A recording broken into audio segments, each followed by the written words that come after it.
2001 जो वार against terrorism है, और अगर इससे पीछे भी चले जाएं, जब सोवियत यूनियन के ख़िलाफ़ यहाँ पर मामलात अफ़गानिस्तान के अंदर अफ़गान जिहाद के नाम के ऊपर काम हो रहा था, तो पाकिस्तान ने अभी तक जो है वो 40 लाख से ज़ायद अफ़गान महाजरीन को जो है वो पाकिस्तान की सरज़मीन के ऊपर जो है उनको अकोमोडेट किया, उन्हें संभाला, उनकी मेहमान नवाजी की।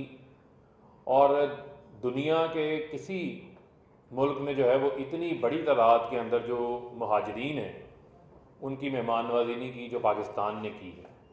और 2001 से ऑनवर्ड पाकिस्तान ने खुद 80,000 जानों की जो है वो कुर्बानियाँ दी, और 150 अरब डॉलर से ज़ायद की जो है वो हमने इकनॉमिक जो माशी तौर के ऊपर जो है वो पाकिस्तान को नुकसान उठाना पड़ा।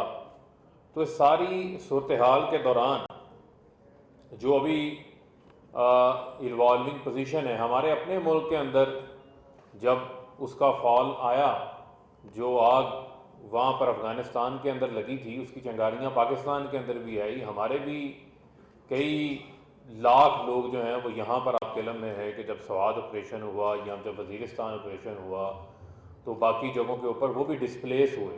तो पाकिस्तान ने इस सारे अमल के दौरान बेशुमार जो है वो कुर्बानियाँ दी हैं। ये दुनिया को इस चीज़ का जो है वो मैं समझता हूँ इदराक होना चाहिए।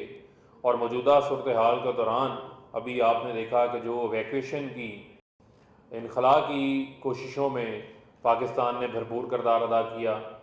पहली ह्यूमैनिटेरियन मेडिसन की जो एड लेकर जो फ़्लाइट मज़ार शरीफ के ऊपर लैंड की वो भी PIA थी, जब WHO को लॉजिस्टिकली और सिक्योरिटी वाइज चैलेंजेस का सामना था। उस वक्त PIA ने 3 फ़्लाइट्स जो हैं वो कमिट की, और हालिया दिनों में आपने देखा कि पहली फ़्लाइट जो है वो मज़ार शरीफ में वहाँ पे पहुँची, और दुनिया में वो लोग जो वहाँ से इनखला कर रहे थे उनको ना पाकिस्तान ने सिर्फ ज़मीनी तौर के ऊपर इनखला में मदद दी, बल्कि फ़ज़ाई तौर के ऊपर PIA ने भी उस ऑपरेशन में हिस्सा लिया, और दुनिया की बेशुमार इंटरनेशनल एयरलाइंस ने उसमें हिस्सा लिया। तो पाकिस्तान ने हमेशा एक ज़िम्मेदार रियासत का किरदार अदा किया है। पाकिस्तान ने हमेशा पीस के अमन के अमल को बढ़ाने के लिए एक ज़िम्मेदार किरदार अदा किया है। और आज मैं ये समझता हूँ कि जो इवॉल्विंग पोजीशन है, इस पोजीशन के दौरान आज दुनिया को 1990 वाली गलती जो है वो दोबारा नहीं दोहरानी चाहिए। आज आप को दोबारा तनहा नहीं छोड़ सकते, अबेंडन नहीं छोड़ सकते। वहाँ पर ये वैक्यूम नहीं छोड़ना चाहिए, खला नहीं छोड़नी चाहिए कि वहाँ पर फिर एक ऐसे हालात बने जिससे एक ह्यूमैनिटेरियन क्राइसिस का खदशा पैदा हो जाए। वहाँ पर जो इंसानी हकूक़ हैं वो उनके जो है वो प्रोटेक्ट होने चाहिए, और वो उसकी प्रोटेक्शन मैं समझता हूँ कि इसी रास्ते से मुमकिन है कि दुनिया जो है वो अफ़गानिस्तान से जो है वो बातचीत करे। और दोहा प्रोसेस के ज़रिए बहुत सारे ममालिक ने उस पर बातचीत की है, और मैं समझता हूँ कि डायरेक्ट बात करे, और ये अफ़गानिस्तान के लोगों ने ये फ़ैसला करना है, ये उनका राइट है कि वहाँ पर जो है वो किस किस्म की जो है वो हुकूमत होगी। आल्दो वहाँ पर एक प्रोसेस चल रहा है इंक्लूसिव गवर्नमेंट का, लेकिन हमारा जो फोकस है वो अफ़गानिस्तान के अंदर ह्यूमैनिटेरियन क्राइसिस पैदा ना हो, अफ़गानिस्तान के अंदर इंस्टेबिलिटी ना हो, और अफ़गानिस्तान की सरजमीन जो है इस सारी अगर ये अबेंडन छोड़ते हैं और खला को पैदा होता है तो अफ़गानिस्तान की सरजमीन किसी मुल्क के ख़िलाफ़ इस्तेमाल ना हो, पाकिस्तान के ख़िलाफ़ ना हो, इस्तेमाल ना हो। तो ये मैं समझता हूँ कि दुनिया को इसमें अब अपना किरदार जो है वो अदा करना चाहिए, और उसके बेशुमार जो फोरम्स हैं वो दोहा पीस प्रोसेस का फोरम भी है, और उसके अलावा भी डायरेक्ट भी दुनिया जो है वो अफ़गानिस्तान के साथ टॉक कर सकती है वहाँ पर डेवलपमेंट के लिए, वहाँ की तरक्की के लिए, ताकि अफ़गानिस्तान के अंदर जो स्टेबिलिटी कायम हो। और 4 दहाइयों से अफ़गानिस्तान के लोगों ने जो है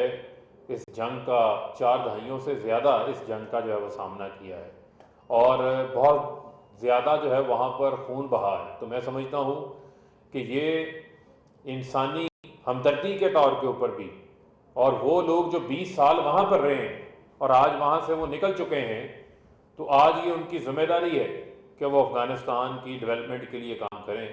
और इस सारे अमल के दौरान जब पाकिस्तान भी ये कोशिश कर रहा था, बाकी ममालिक भी ये कोशिश कर रहे थे कि अफ़गानिस्तान में ये फॉल ऑफ काबुल हुआ, इससे कबल वहाँ पर एक ऐसी हुकूमत बन जाए जिसके ऊपर सबका एतमाद हो। लेकिन उस वक्त जो सबसे बड़ा जो स्पॉइलर का किरदार अदा कर रहे थे वो भारत था, जो वहाँ पर रॉ की अमलदारी को बढ़ाकर अफ़गानिस्तान की सरजमीन को पाकिस्तान के ख़िलाफ़ इस्तेमाल कर रहा था, और जिन्होंने अरबों डॉलर वहाँ पर जो है वो खर्च किए, आज जो है वो सफ़े मातम भी वहीं पे बिछा हुआ है।